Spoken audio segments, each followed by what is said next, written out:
Welcome दोस्तों। इस video में बात करेंगे इस वक्त सोशल मीडिया पर क्या वायरल चल रहा है। ईरान इजराइल जंग को लेकर के भारत के अंदर जो अफरा तफरी की खबरें और वीडियोस आ रहे हैं वो आपके साथ शेयर करेंगे।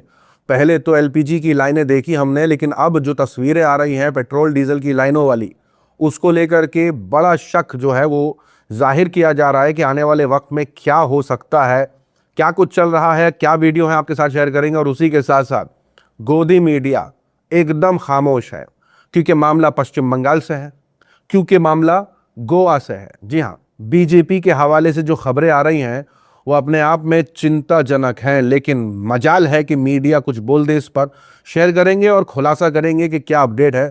और उसी के साथ साथ खबर शेयर करेंगे आपके साथ कि रवीश कुमार ने जब से एनडीटीवी छोड़ा उसके बाद सभी को पता है कि एनडीटीवी का क्या हाल हो गया। लेकिन ये बात हरियाणा के एक रैपर अपने एक शो में बोलते दिखाई दिए। जी हाँ, सबके सामने उन्होंने खुलासा किया है। क्या कुछ कहा है वो आपके साथ रिपोर्ट में पेश करेंगे।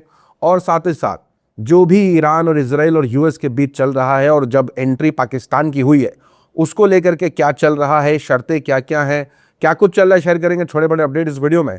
लेकिन आगे बढ़ने से पहले आप सभी से गुजारिश के चैनल को सब्सक्राइब और ईच के लिए लाइक शेयर कमेंट करना ना भूलें। इजराइल, यूएस और ईरान कॉन्फ्लिक्ट के बीच पिछले 2 दिनों से भारत के कई शहरों से हैरान कर देने वाली तस्वीरें सामने आ रही हैं।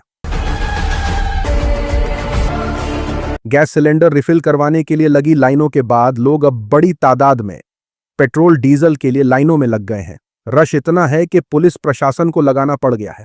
कुकर, बाल्टी और दूसरे बर्तन, पानी के टैंकर या टंकी जो भी मिल रहा है सब में पेट्रोल डीजल स्टॉक करते लोग देखे जा रहे हैं। डर हो या अफवाह, वजह जो भी हो, पीएम मोदी के होम स्टेट गुजरात से भी ऐसी तस्वीरें आएंगी तो देश भर में क्या मैसेज जाएगा।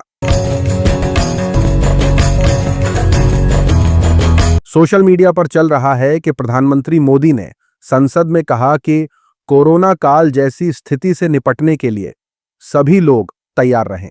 इसलिए अभी पूरे देश में अफरा तफरी और हड़कंप मचा हुआ है। साथ ही साथ लोगों ने कहा बेकार में जनता परेशान हो रही है। ना पेट्रोल की कमी है, ना गैस की कमी है, ना डीजल की कमी है, क्योंकि सब चंगा सी। साथ ही साथ खबर निकलकर आ रही है पश्चिम बंगाल से। पश्चिम बंगाल के पुरुलिया में राम नवमी से पहले इल्जाम है कि बीजेपी के कुछ लोगों ने हनुमान जी की मूर्ति के साथ तोड़फोड़ की ताकि इलेक्शन के दौरान फसाद फैलाया जा सके। इस मामले को लेकर जब पुलिस ने तफ्तीश की तो तमाम आरोपी भाजपा के सपोर्टर्स निकले। इनमें बीजेपी का सपोर्टर गरु महतो मूर्ति तोड़ने में शामिल था। अविनाश महतो जनता को उकसाने वाला काम कर रहा था। किरीटी महतो और कृपनाथ महतो भाजपा के बूथ संभालते हैं। सोशल मीडिया पर चल रहा है कि बीजेपी मजहब का इस्तेमाल सिर्फ लोगों को बांटने और हिंदू वोट हासिल करने के लिए करती है। लेकिन इन्हें यह फर्क समझना चाहिए कि यूपी में जो करते हैं वही चीज पश्चिम बंगाल में नहीं चलेगी। बंगाल के लोग इस सियासी पार्टी को अच्छी तरह जानते हैं, खासकर मजहब के नाम पर इनकी सियासत को। साथ ही साथ लोगों ने कहा पुरुलिया में भाजपा ने उस शख्स को टिकट दिया है जिसने मां दुर्गा का अपमान किया है। इसी से आप भाजपा के हिंदुत्व को समझ सकते हैं। उसी के साथ खबर निकलकर आ रही है बाबा रामदेव के हवाले से। बाबा रामदेव ने गोदी मीडिया एंकर को लाइव शो में रोस्ट कर दिया है। हालत इतनी खराब है कि बाबा रामदेव जैसा कट्टर मोदी भक्त भी अब पीएम मोदी की खामोशी पर सवाल उठा रहा है। बाबा रामदेव ने टीवी 9 भारतवर्ष की एंकरों के सामने कहा कि हमारे प्रधानमंत्री जो आए दिन बयान देते हैं, लेकिन आजकल वो भी ट्रंप के सामने चुप हैं। ट्रंप कुछ भी बयान देते हैं लेकिन मोदी कोई पलटवार या जवाब नहीं देते। ट्रंप कुछ भी बयान देते, प्रतिक्रिया देते कहां है? रामदेव मीडिया एंकर से पूछते हैं कि क्या आपने कभी पूछा उनसे ऐसा क्यों करते हैं। यह सुनकर एंकर का चेहरा पीला पड़ गया। आपने पूछा था कल उनसे? सोशल मीडिया पर चल रहा है कि अब ये लोग बाबा रामदेव को भी एंटी नेशनल बताने लगेंगे। साथ ही साथ लोगों ने कहा ये हम कहां आ गए हैं। अब देश की फॉरेन पॉलिसी रामदेव के साथ डिस्कस की जा रही है। साथ ही साथ खबर निकलकर आई है गोवा से। साउथ गोवा में भाजपा के काउंसिलर सुशांत नाइक के बेटे सोहम सुशांत नाइक को साउथ गोवा में गिरफ्तार किया गया है। इल्जाम है कि उसने 3 साल में 25 से 30 लड़कियों के साथ अपराध किया, उनकी वीडियो बनाई और फिर ब्लैकमेल। यह भी कहा जा रहा है कि गिरफ्तारी की मांग कर रहे एहतिजाज करने वालों को उसने उंगली दिखाकर बेहूदगी की। मालूम हो कि भाजपा काउंसिलर सुशांत नाइक लव जिहाद के मुद्दे पर खुलकर मुहिम चलाते रहे हैं। सोशल मीडिया पर चल रहा है कुश्ती फेडरेशन के स्कैंडल से लेकर उन्नाव, कठुआ और अब गोवा का यह खौफनाक मामला। हर जगह ऐसा लगता है कि पार्टी का सिस्टम इन लोगों को बचाने, सियासी सहारा देने और बचाव में लगा रहता है, जहां जुर्म का सामना करने के बजाय उसे साजिश कहकर टाल दिया जाता है। साथ ही साथ लोगों ने कहा, अभी तक गोवा के गृह मंत्री और मुख्यमंत्री की तरफ से कोई बयान नहीं आया। इससे पता चलता है कि ये नेता कितने डरावने हैं। उसी के साथ अपडेट निकल कर आया है वाराणसी से। रमजान में वाराणसी में बोट पर इफ्तार करने वाले 14 मुस्लिम नौजवानों को गिरफ्तार किया गया है। कुछ लोगों ने उनका वीडियो देखकर शिकायत दर्ज कराई कि इन लड़कों ने गंगा नदी में बिरयानी की हड्डियां फेंकी। मामला अदालत में पहुंचा और अदालत ने उनकी जमानत की अर्जी को खारिज करके उन्हें जुडिशियल कस्टडी में भेज दिया है। इस मामले में बाद में कई और धाराएं भी जोड़ी गईं। अपडेट है कि इस मामले में तीसरी एफआईआर भी दर्ज की गई है। सोशल मीडिया पर यह वीडियो डालकर कहा जा रहा है कि गंगा नदी में यह सब करना ठीक है, लेकिन बोट पर इफ्तार करना गलत है।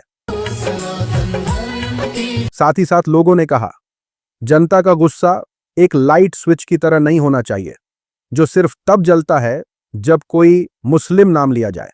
एक तरफा एक्शन कोई संस्कृति की बात नहीं है, यह भेदभाव होने की बात है। खबर निकलकर आ रही है मुजफ्फरनगर से।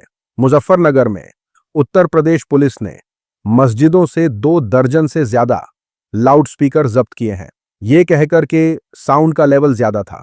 इस खबर के बाद सवाल उठने लगा कि क्या ये नियम सभी धार्मिक स्थानों पर बराबर रूप से लागू हो रहे हैं और क्यों ऐसी कार्रवाई अक्सर सिर्फ मस्जिदों पर ही होती नजर आती है। सोशल मीडिया पर चल रहा है कि दिन भर मंदिरों में फुल आवाज में भजन बजाया जाता है। आज तक किसी मंदिर से लाउडस्पीकर उतरने की इस तरह की पिक्चर नहीं आई, जबकि मस्जिदों में फिक्स समय है, 2 मिनट से भी कम लगता है और आवाज मध्यम होती है। फिर एक तरफा कार्यवाही क्यों? साथ ही साथ लोगों ने कहा, जो लोग त्योहारों में, मंदिरों पर, शादी की महफिलों में, ई रिक्शा में जोर से गाने बजा रहे हैं, क्या उनके लाउडस्पीकर प्रशासन ने जब्त किए? अगली अपडेट सीनियर पत्रकार रवीश कुमार के हवाले से सामने आई है। हरियाणवी रैपर ढांडा न्योलीवाला गोदी मीडिया को रोस्ट किया है।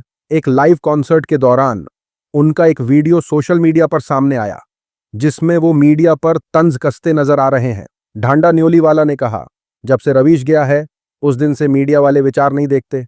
ये फूल कलियां, चांद तारे सब कुछ ही बाजारी लागे। कौन खेला होए, ये तो खून की पिचकारी लागे, इनकी कलम भी दरबारी लागे।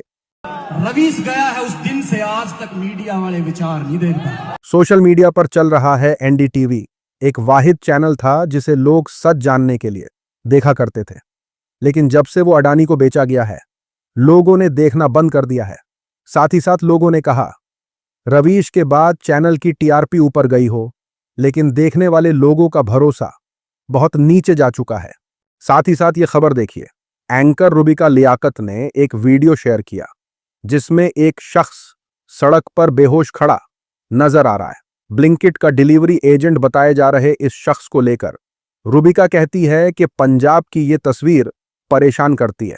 ब्लिंकिट का बैग दिखा रहा है कि ये बेरोजगार भी नहीं है। आरोप लग रहे हैं कि इस शख्स ने नशा किया और डिलीवरी के लिए निकल गया। लोगों ने रुबिका लियाकत को ट्रोल कर दिया है।